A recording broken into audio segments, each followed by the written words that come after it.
Read for you by Chiquito Crasto. The Striding Place. Weigall, continental and detached, tired early of grouse shooting. To stand propped against a sod fence while his host's workmen routed up the birds with long poles and drove them towards the waiting guns, made him feel himself a parody on the ancestors who had roamed the moors and forests of this West Riding of Yorkshire in hot pursuit of game worth the killing.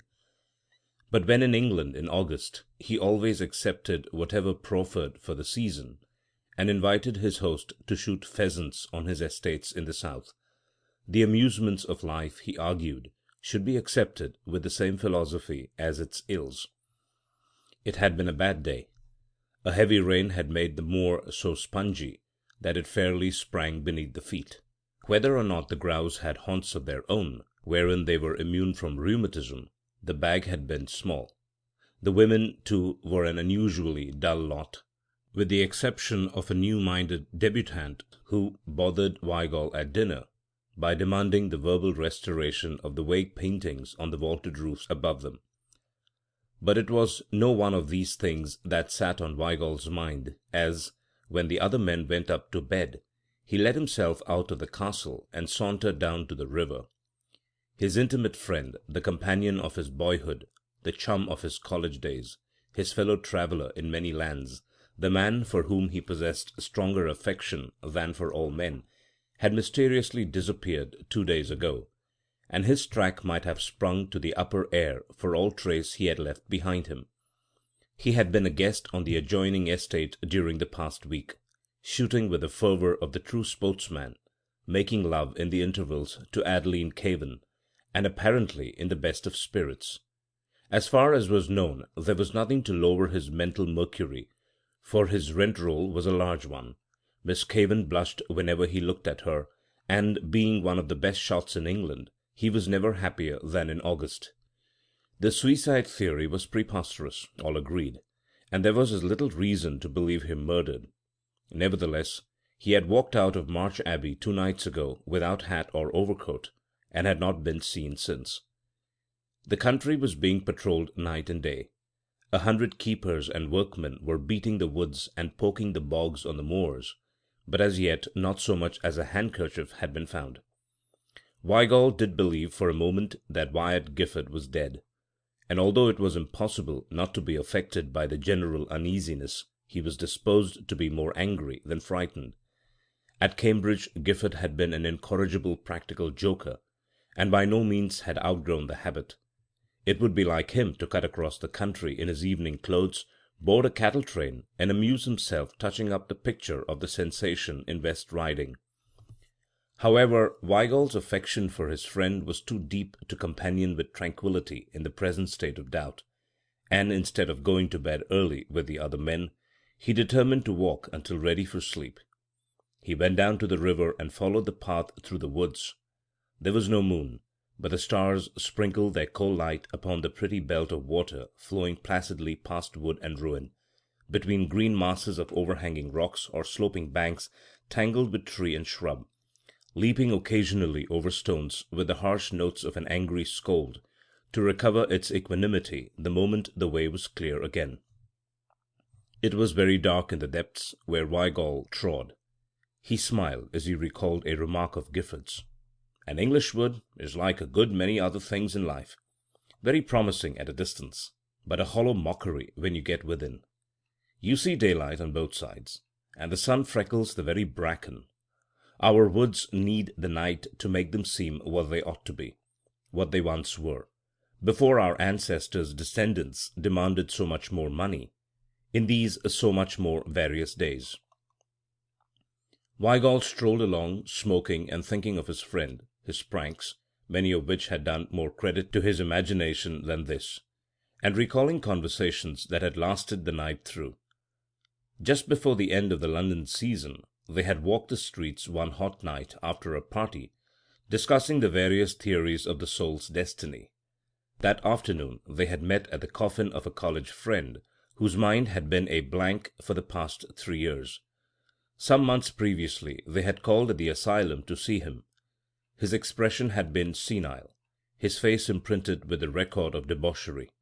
In death the face was placid, intelligent, without ignoble lineation, the face of the man they had known at college. Weigall and Gifford had no time to comment there, and the afternoon and evening were full, but coming forth from the house of festivity together, they had reverted almost at once to the topic.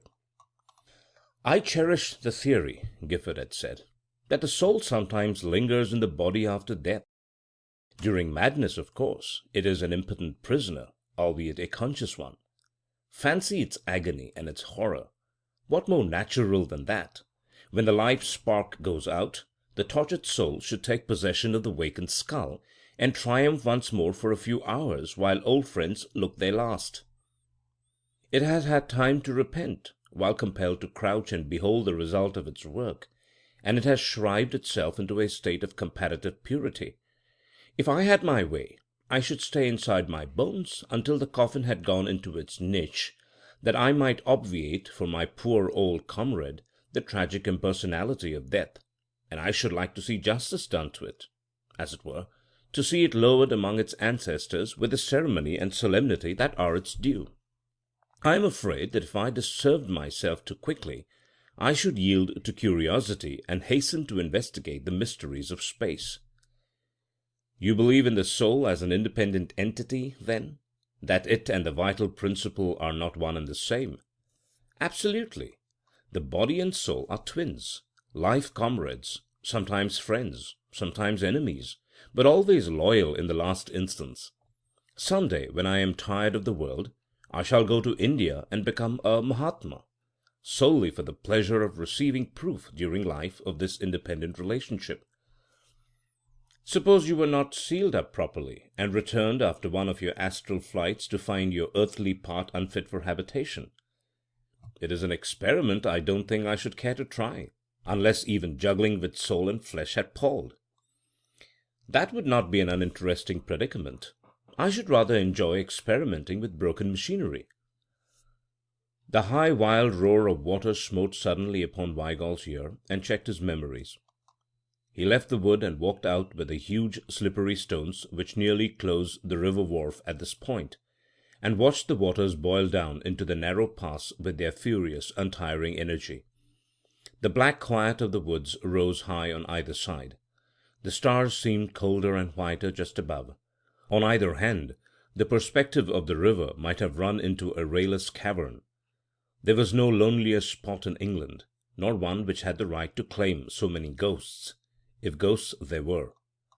Weigall was not a coward, but he recalled uncomfortably the tales of those that had been done to death in the stride. One Wordsworth's boy of Egremont had been disposed of by the practical Whitaker, but countless others, more venturesome than wise, had gone down into that narrow boiling course, never to appear in the still pool a few yards beyond.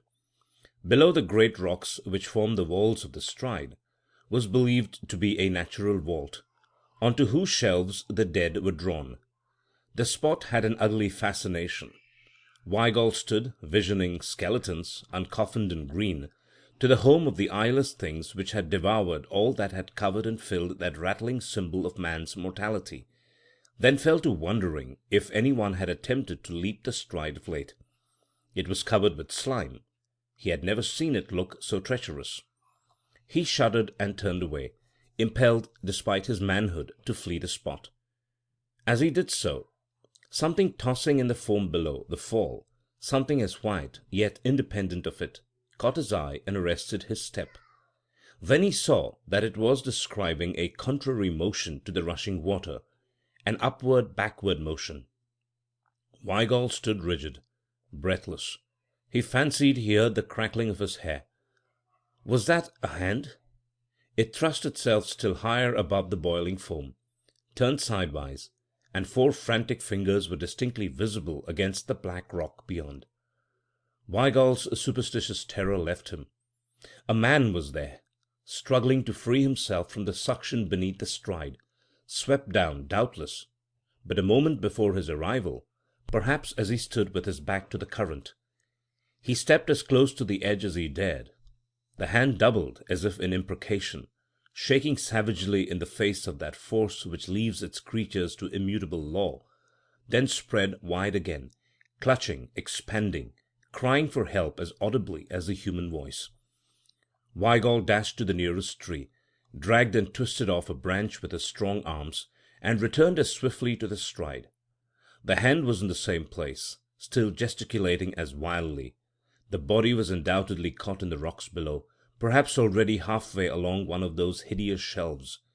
Weigall let himself down upon a lower rock, braced his shoulder against the mass beside him, then, leaning out over the water, thrust the branch into the hand.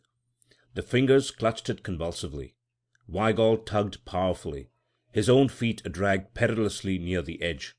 For a moment he produced no impression, then an arm shot above the waters. The blood sprang to Weigall's head. He was choked with the impression that the stride had him in her roaring hold, and he saw nothing. Then the mist cleared. The hand and arm were nearer, although the rest of the body was still concealed by the foam. Weigall peered out with distended eyes.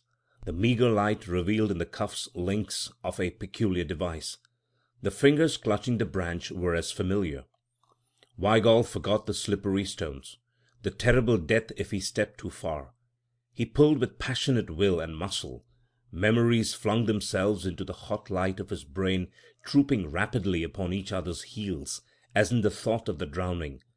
Most of the pleasures of his life, good and bad, were identified in some way with this friend.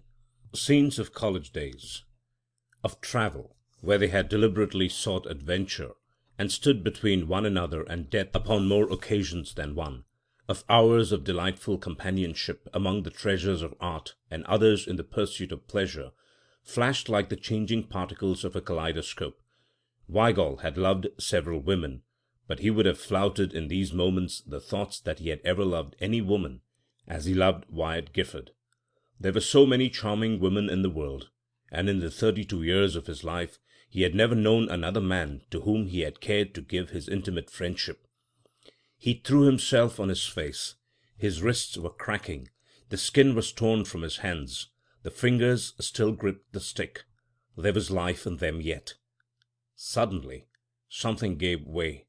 The hand swung about, tearing the branch from Weigall's grasp.